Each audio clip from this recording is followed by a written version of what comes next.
Hello friends, I am Dr. Ushvinder Kaur from Swami Shraddhanand College, Delhi University. Topic of my lecture is Climate Resilient Cities. The term resilient means having inner strength and resolve impending situations and issues. A resilient city adopts suitable measures for physical forms among various aspects of social, physical, economic and environmental challenges, and along with rapidly depleting carbon-based fuels, sea level rise and climate change. City resilience highlights the capacity of a city or an urban area to function in such a fashion that people who are living and working in cities, especially marginalized sections like poor, are able to survive and thrive or progress no matter what shocks and stresses they might encounter in cities. Cities are multifaceted and complex socio-technical and environmental systems which make them difficult to access and predict with performance in modern climates. Climate change is a global phenomena, but problems are local like water use, environment, waste management practices leading to misuse and over-exploitation of earth and its resources. Anthropogenic activities to present-day crisis. Climate and weather interacts with environmental aspects, brings change in temperature and causes issues like melting glaciers. In broader perspective, if greenhouse gases are increased by 0.1% or much impact is felt, not much impact is felt over larger regions. But in big cities, there is hardly any impact. But small coastal cities and countries will be severely impacted by minor changes in sea level and cause submergence of areas and submersion of cities.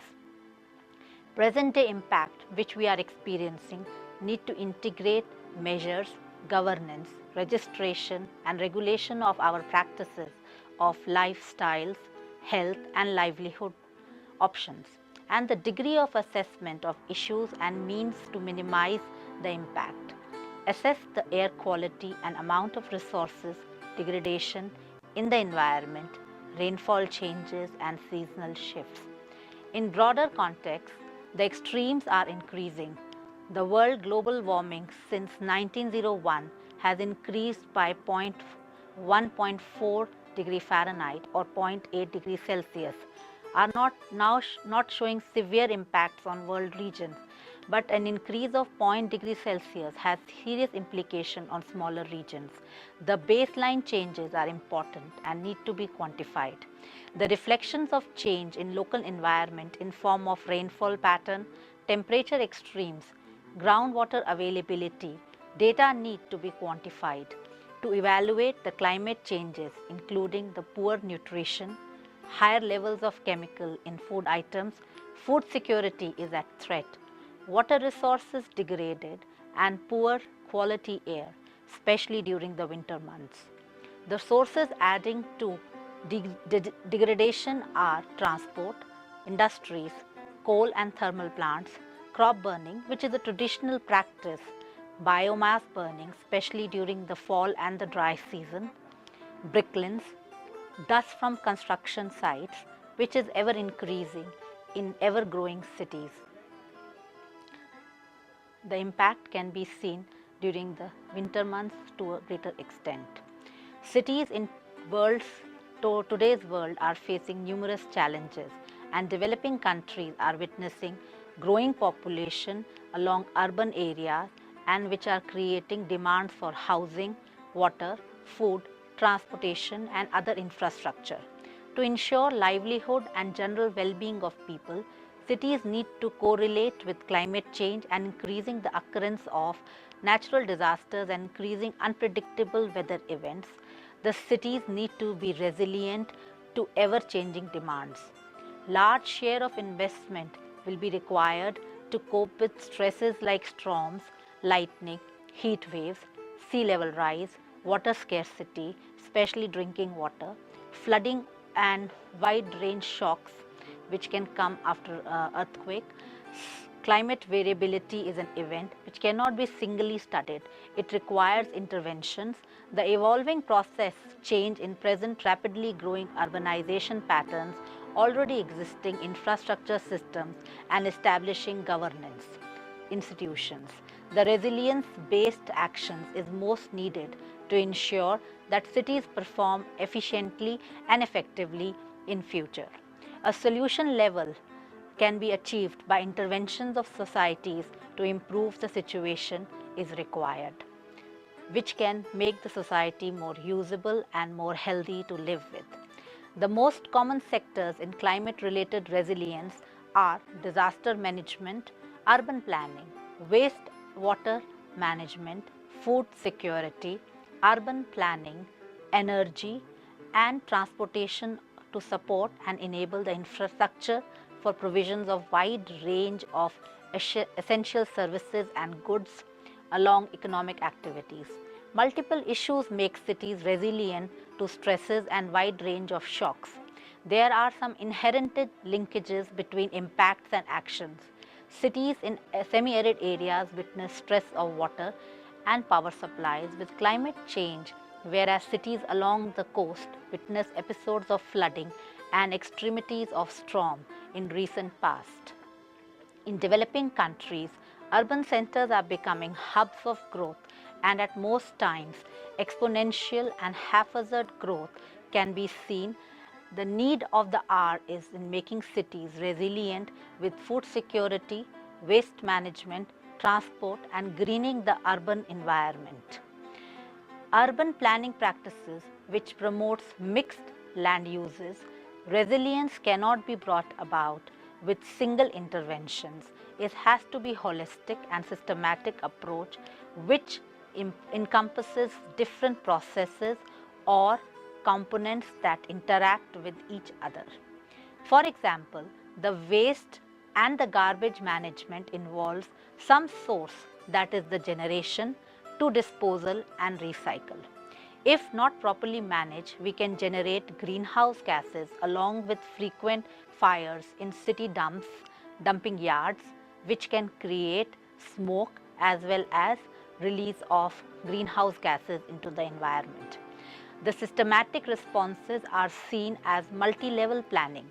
Multi-layered systems interconnected transport at different levels within the cities, which helps to support greening of the cities in major areas.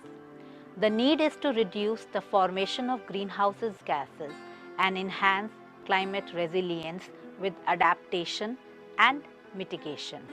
The integrated climate planning can be provided efforts with duplication, enhancing efficiency opportunities and reduce conditions of future vulnerability due to disaster occurrences. The green resilience is must solution to the climate resilient cities. There are many types of climate hazards need to be managed. It could be observed or expected changes in climate extremes, average climate and climate variability. The scale and dimensions need to be addressed. It can occur in different hierarchical levels from national, region to local. The direct or non-climatic influences have impact on environment and climatic influences to magnitude of changes in need to adopt like social, economic, political and cultural. Goals need to be set which could reactivate or anticipate the purpose. The purview of horizons can either be short-term or long-term depending upon the requirements. The institutions conduct planning process and can either be public or private organization which can help to enhance the situation. Adaptations to achieve climate resilient cities, governance networks, institutional structure and organization. Secondly, built-in environment, ecosystem services in urban land uses, which can reduce the severity of impacts of climatic change. Social dynamics. We need to understand the demography, the human capital and capital equity of the region. Metabolic flows, production, supply and consumption of commodities and products which provide services and goods to the region. Mitigation strategy involves a inclusion of renewable energy resources like solar, wind, biomass, tidal. Wherever applicable, they should be used to the maximum. Sustainable eco-friendly transportation is the best suited way to reduce the environmental crisis in cities. Energy efficiency enhancement should be of utmost importance. Industrial processes, advancements and improvements can reduce the amount of pollution generated by them. Improvement of carbon sinks, which helps to reduce the impact of greenhouse gases into the city's environment. Methane capture and its use for various purposes can be most suitable resilience to the area. Response and transformation to create climate resilient cities as a net result, which is more cleaner, healthier for its inhabitants. Water and energy conservation and preservation is of utmost importance because this relates to the survival of humans on the earth's surface. Low input agriculture in green kitchen gardens, even in pots and on the roofs, can help to reduce the constitution of greenhouse gases. Solar capture and storage and energy utilization is must. Resilient urban transport means and networks should be built and should be highlighted. Green structures, weatherization of the building should be according to the local environment of the region, whether cold or whether extreme hot. Enablers of resilience planning should be there in form of policy planners and educationalists. Planning and policy mandate at various levels of nation and state should always be there for better results. Collaboration and integration of climate situation with development and growth agendas should be most important. Strong political will at various levels helps to have a positive impact of resilience among cities. Urban climate resilience planning should be institutionalized so that greater network can be generated. Use of traditional and local expertise to generate context specific in the case city specific, locally driven solutions are most feasible because traditional and local knowledge can also be a very great help to these areas. Awareness generation and capacity building to generate and facilitate actions at various levels. Knowledge about climate variability and change should be there among the residents. Data collection, documentation and facilitation to facilitate the decision making is of utmost importance.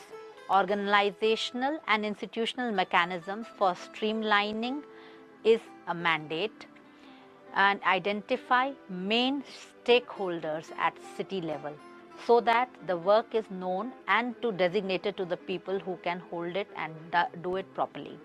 City level resilience officer in city's local urban body. Capacities building of all the stakeholders like policy makers, planners, government officials, students, communities and practitioners should be involved to have a more resilience among the city and the city dwellers. Mainstreaming refers to the integration of objectives or strategies, operations or measures, policies such as they can become part of local, national or regional development policies. Processes and budgets at all levels and states should be adopted as given by United Nations Development Program in 2005. The United Nations Sustainable Development Goal 11 calls for making cities and urban settlements inclusive, resilient and safe. along with sustainable development in these regions. This also becomes relevant in the light of India's commitments towards global sustainable development goals and agreements. Sustainable Development Goal 11, which calls upon governments to make cities and settlements inclusive, safe, resilient, and sustainable. The Paris Climate Agreement that recognizes that cities are key subnational entities and need to chart out their own future. United Nations' new urban agenda to address the challenge of urbanization and endeavor to achieve Sustainable Development Goal 11. That is of the utmost importance among all the developing and developed countries. In order to meet the challenges of growing urbanization in the country and to promote sustainable urban development, Government of India has taken several steps in this direction in past. While schemes like IDSMT and UBSP focused on regulating migration to urban areas and upgrading the quality of life of urban poor respectively. It was only JNURM and the cities were really identified as energies of Indian economic growth. An integrated approach to urban development was adopted in the country, which is the objective of develop economically productive, efficient, equitable, responsive cities. The mission focuses on upgrading the infrastructure in cities, provisions of basic services to urban poor, and wide-ranging urban sector reforms to strengthen municipal governance in accordance with 74th Constitutional Amendment Act 1992. While the mid-term appraisal of the 11th Five-Year Plan and the report of High-Powered Expert Committee on Indian Urban Infrastructure and Services 2011 highlights the inadequate investments in the sector, technical and financial capacities, constraints of urban local bodies and issues of institutional coordination and governance. It did bring out good practices and examples of urban transformations across the country. For instance, initiatives on 24/7 water supply in Nagpur, Holambi, Dharwad, Belgaum, solid waste management including landfill gas recovery waste to energy in Rajkot, Mumbai, Delhi, Pune and Ahmedabad, mobility solutions in Ahmedabad, Bhopal and Indore, and e-governance and finance reforms in Bangalore, Ahmedabad, Surat and Hyderabad among other cities are of great developments and initiatives by the government in this field. More recently, in 2015, the Government of India has launched several new urban schemes, Atal Mission for Regeneration and Urban Transformation, Housing for All scheme and Smart Cities Mission. The basic aim of these schemes is to recast the urban landscape of the country to make the urban areas livable, sustainable, smart and inclusive while driving the economic growth of the country. By Ministry of Urban Development, Government of India, in year 2015, it focuses on improvement of quality of life through provisions of sustainable basic services in 500 cities. The Smart Cities Mission adopted ICT-driven area-based development approach for providing clean and sustainable environment through the adaptation of smart city solutions for 100 cities across India. In many ways, such schemes and guidelines have similar objectives as outlined in the Sustainable Development Program goals number 11. For instance, sustainable environment features as one of the core infrastructure elements of smart cities mentioned in the mission guidelines. The smart city proposals also addresses issues pertaining to provision of basic services including clean water and sanitation, inclusive city planning, development of physical and social infrastructure, recycling and reuse of wastewater of renewable resources, thereby aligning with the objective of Sustainable Development Goal 11. However, there is a need to have a clear roadmap outlining ways and means of translating these goals into action for promoting sustainable cities across India.